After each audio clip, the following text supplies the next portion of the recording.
Hello everyone, welcome back to my daily cooking blogs.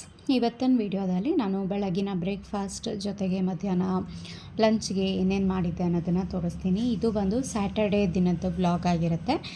Saturday second Saturday ಅಲ್ವಾ, so ಪ್ರದೀಪ್ಗೂ ರಜೆ ಇತ್ತು, ಹಿತೇಶ್ಗೂ school ರಜಾ, ಅವನಿಗೆ ಸೆಕೆಂಡ್ ಸ್ಯಾಟರ್ಡೇ ಫೋರ್ತ್ ಸ್ಯಾಟರ್ಡೇ 2 ದಿನ. ಸೊ ಹಾಗಾಗಿ ತಿಂಡಿಗೆ ಕ್ಯಾಪ್ಸಿಕಮ್ ಪಲ್ಯ ಜೊತೆಗೆ ರೊಟ್ಟಿ ಮಾಡ್ತಾಯಿದ್ದೀನಿ. ಆ್ಯಂಡ್ ಮಧ್ಯಾಹ್ನಕ್ಕೆ ಸಿಂಪಲ್ಲಾಗಿ ಏನಾದರೂ ಮಾಡ್ಕೊಳ್ಳೋಣ, ಏಕೆಂದರೆ ಪಲ್ಯ ಸ್ವಲ್ಪ ಜಾಸ್ತಿನೇ ಮಿಕ್ಕಿತ್ತು. ಹಾಗಾಗಿ ಸಿಂಪಲ್ಲಾಗಿ ಒಂದು ಹೊತ್ತಿಗೆ ಆಗೋಷ್ಟು ಮಾತ್ರ ಏನಾದರೂ ಮಾಡ್ಕೊಳ್ಳೋಣ ಅಂತ ಇಲ್ಲಿ ತಯಾರು ಮಾಡ್ಕೋತಾ ಇದ್ದೀನಿ. ಕ್ಯಾಪ್ಸಿಕಮ್ ಬೆಳಗ್ಗೆ ಇನ್ನುವೆ ಅಂದರೆ ಶನಿವಾರದ ಬೆಳಗ್ಗೆ RMCಗೆ ಹೋಗಿ ನಾನು ತರಕಾರಿ ಎಲ್ಲ ಫ್ರೆಶ್ ಆಗಿ ತಂದಿದ್ದೆ. ಯೂಶ್ವಲಿ RMCಗೆ ಹೋಗ್ಬಿಟ್ರೆ ಅಲ್ಲಿ 1/4 kg ಅರ್ಧ kg ಎಲ್ಲ ಕೊಡಲ್ಲ, 1 kgನೇ ತೊಗೋಬೇಕು. ಹಾಗಾಗಿ ಕ್ಯಾಪ್ಸಿಕಮ್ ಸಹ 1 kg ತಂದಿದ್ದೆ. ಸಾಮಾನ್ಯ ಕ್ಯಾಪ್ಸಿಕಮ್ನ ಪಲ್ಯ ಮಾಡಿದಾಗ ಅದೆಲ್ಲ ಇಷ್ಟ ಆಗಲ್ಲ ಹಿತೈಷ್ಗೆ. ಸೊ ಇವತ್ತು ರಜೆ ಇತ್ತಲ್ವ, ಹಾಗಾಗಿ ಅವನಿಗೆ ನಾನು ಇದನ್ನು ಮಾಡಿ ಕೊಡ್ತಾಯಿದ್ದೀನಿ ತಿಂಡಿಗೆ. ರಜದ ದಿನ ಅವ್ನಿಗೇನು ಇಷ್ಟ ಇಲ್ಲ ಅದನ್ನು ಮಾಡಿಬಿಡ್ತೀನಿ, ಯಾಕೆಂದರೆ ನನಗಿಷ್ಟ ಇರುತ್ತೆ ಅವೆಲ್ಲ. ಸೊ ಸಿಂಪಲ್ಲಾಗಿ ಕ್ಯಾಪ್ಸಿಕಮ್ ಮತ್ತು ಟೊಮ್ಯಾಟೊ ಪಲ್ಯ ಮಾಡೋದಕ್ಕೆ ಇಲ್ಲಿ ನಾನು ಒಗ್ಗರಣೆಗೆ ಸಾಸಿವೆ, ಜೀರಿಗೆ, ಬೆಳ್ಳುಳ್ಳಿ, ಶುಂಠಿ ಬೆಳ್ಳುಳ್ಳಿ ಪೇಸ್ಟು, ಈರುಳ್ಳಿ, ಕರಿಬೇವು ಎಲ್ಲವನ್ನು ಹಾಕಿ ಸ್ವಲ್ಪ ಫ್ರೈ ಆಗಲಿಕ್ಕೆ ಇಟ್ಟಿದ್ದೀನಿ. ಇದು ಟೊಮ್ಯಾಟೊ ಮತ್ತು ಕ್ಯಾಪ್ಸಿಕಮ್ ಪಲ್ಯ ಆಗಿರೋದ್ರಿಂದ ಟೊಮ್ಯಾಟೊನೂ ಸ್ವಲ್ಪ ಜಾಸ್ತಿ ಹಾಕಬೇಕು. ಹಾಗೆ ಕ್ಯಾಪ್ಸಿಕಮ್ನೂ ಒಂದು ಅರ್ಧ kg ಆಗೋಷ್ಟು ಹಾಕಿದ್ದೀನಿ ನಾನಿಲ್ಲಿ. ಈ ರೀತಿ ಕ್ಯಾಪ್ಸಿಕಮ್ನ ಸಹ ಹಾಕಿದ್ದೀನಿ, ಈರುಳ್ಳಿ ಎಲ್ಲ ಫ್ರೈ ಆದಮೇಲೆ. ಜೊತೆಗೆ ಟೊಮ್ಯಾಟೊನೂ ಒಂದು 4 ಹಾಕಿದ್ದೀನಿ. ಟೊಮ್ಯಾಟೊ ಹಾಕ್ತಾಯಿದ್ದ ಹಾಗೇ ರುಚಿಗೆ ತಕ್ಕಷ್ಟು ಉಪ್ಪನ್ನು ಹಾಕಿಬಿಟ್ಟು ನೀಟಾಗಿ ಮಿಕ್ಸ್ ಮಾಡಿ, ಅದು ಟೊಮ್ಯಾಟೊ ನೀರೆಲ್ಲ ಬಿಟ್ಕೊಳ್ಳುತ್ತೆ ನೋಡಿ, ಅದೇ ನೀರಿನಲ್ಲಿ ಕ್ಯಾಪ್ಸಿಕಮ್ನೂ ಸಹ ಸ್ವಲ್ಪ ಫ್ರೈ ಆಗುತ್ತೆ. ಸೊ ಒಟ್ಟಿಗೆ ಹಾಕ್ಕೊಂಡಿದ್ದೀನಿ ನಾನು. ಟೊಮ್ಯಾಟೊ ಸ್ವಲ್ಪ ಚೆನ್ನಾಗಿ ಬೇಯೋವರೆಗೂ ಲಿಡ್ನ ಕ್ಲೋಸ್ ಮಾಡಿ ಬಿಟ್ಬಿಟ್ರೆ ಚೆನ್ನಾಗಿ ಆಗುತ್ತೆ. ಸೊ ಹೇಳಿದ್ದೆ ಅಲ್ವಾ, RMCಗೆ ಹೋಗ್ಬಿಟ್ಟು ಫ್ರೆಶ್ ಆಗಿ ತರಕಾರಿ ತೊಗೊಂಬಂದಿದ್ದೆ ಅಂತ. ಸಾಮಾನ್ಯ ನಾನು ಆ ಕಡೆ ಹೋಗ್ತಾನೆ ಇರ್ತೀನಿ, ಹಾಗಾಗಿ ಒಂದು ಸ್ವಲ್ಪ ಮಾತ್ರ ತಂದಿದ್ದೀನಿ. ಎಲ್ಲವನ್ನೂ kg ತೊಗೋಬೇಕು ಅಲ್ಲಿ.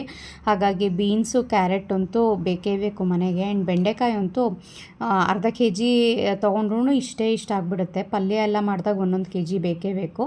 ಸೊ ಹಾಗಾಗಿ ಎಷ್ಟು ಬೇಕೋ ಅಷ್ಟು ಮಾತ್ರ ತರಕಾರಿಗಳನ್ನ ತಂದಿಟ್ಕೊಂಡಿದ್ದೀನಿ, ಸೆಗ್ರಿಗೇಟ್ ಮಾಡಿದ್ದೀನಿ, ಫ್ರಿಜ್ನಲ್ಲಿ ಜೋಡಿಸಿ ಇಟ್ಕೋಬೇಕು. ಸೊ ಇಲ್ಲಿ ಲಿಡ್ನ ಕ್ಲೋಸ್ ಮಾಡಿ ಇಟ್ಟಿದ್ದೆ ಅಲ್ವಾ, ಟೊಮ್ಯಾಟೊ ಎಲ್ಲ ಸ್ವಲ್ಪ ಸಾಫ್ಟ್ ಆದ ನಂತರ ಇದಕ್ಕೆ ಸಾಂಬಾರು ಖಾರದ ಪುಡಿನ ಹಾಕ್ತಾಯಿದ್ದೀನಿ, ಅಂದರೆ ಸಾರಿನ ಪುಡಿನ ಸೇರಿಸ್ತಾ ಇದ್ದೀನಿ. ನಮ್ಮ ಮನೆಯಲ್ಲಿ ಸಾಂಬಾರು ಪೌಡರ್ ನಾನು ಮನೆಯಲ್ಲೇ ತಯಾರು ಮಾಡೋದಲ್ವ, ತುಂಬ ಜನ ತುಂಬ ಇಷ್ಟಪಟ್ಟು ತೊಗೊಂಡಿದ್ದೀರಾ.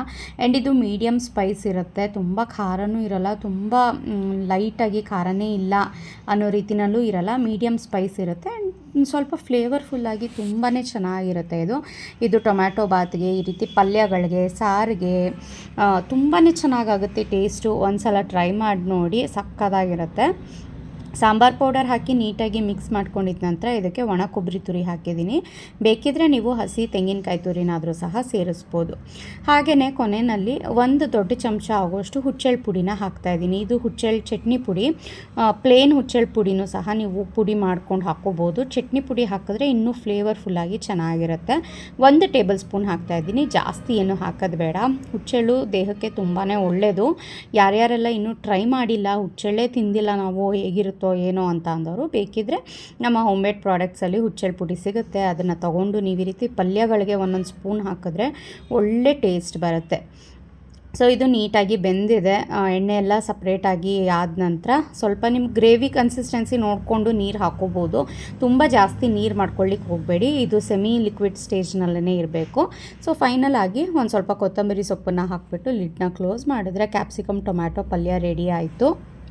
ಇವತ್ತು ಆ್ಯಕ್ಚುಲಿ ಪ್ಲ್ಯಾನ್ ಇದ್ದಿದ್ದು ಚಪಾತಿ ಮಾಡೋಣ ಅಂತ. ಸೊ ಆದರೆ ಹಿಂದಿನ ದಿನದ ಅನ್ನ ಸ್ವಲ್ಪ ಜಾಸ್ತಿನೇ ಮಿಕ್ಬಿಟ್ಟಿತ್ತು, ಹಾಗಾಗಿ ಆ ಚಪಾತಿ ಕ್ಯಾನ್ಸಲ್ ಆಗಿ ರೊಟ್ಟಿ ಮಾಡ್ತಾಯಿದ್ದೀನಿ ಇಲ್ಲಿ.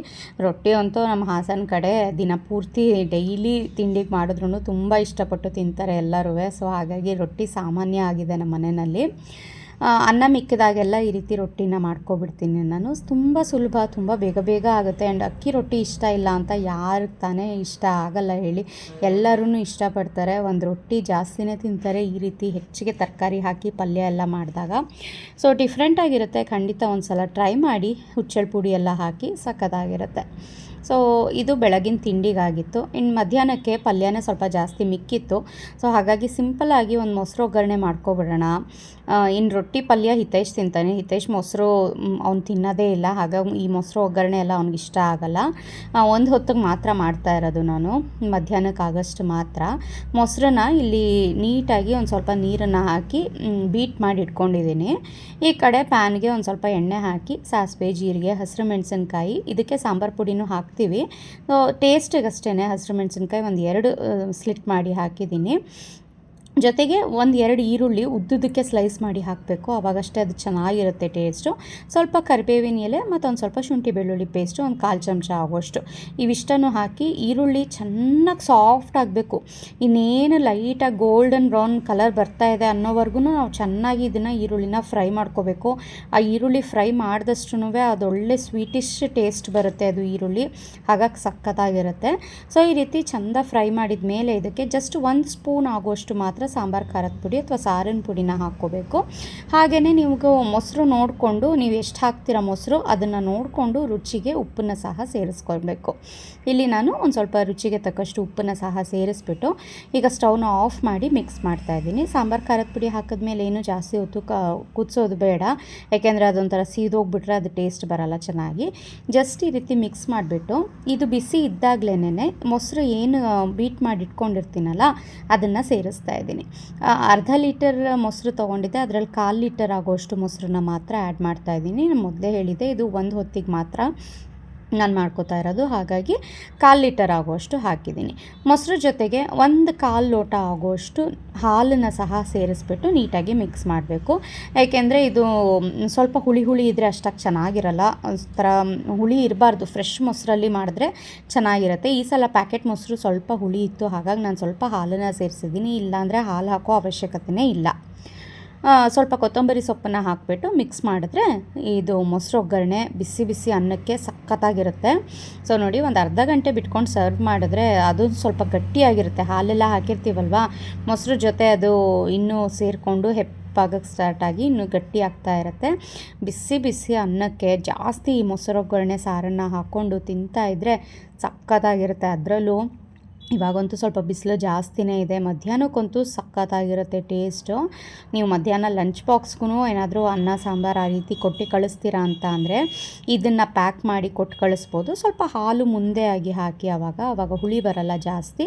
ಸೊ ಇದಾಗಿತ್ತು ಸ್ಯಾಟರ್ಡೇ ದಿನದ ಕುಕ್ಕಿಂಗ್ ವ್ಲಾಗ್. ಹೇಗೆ ಅನ್ನಿಸ್ತು ಕಮೆಂಟ್ ಮಾಡಿ ತಿಳಿಸಿ.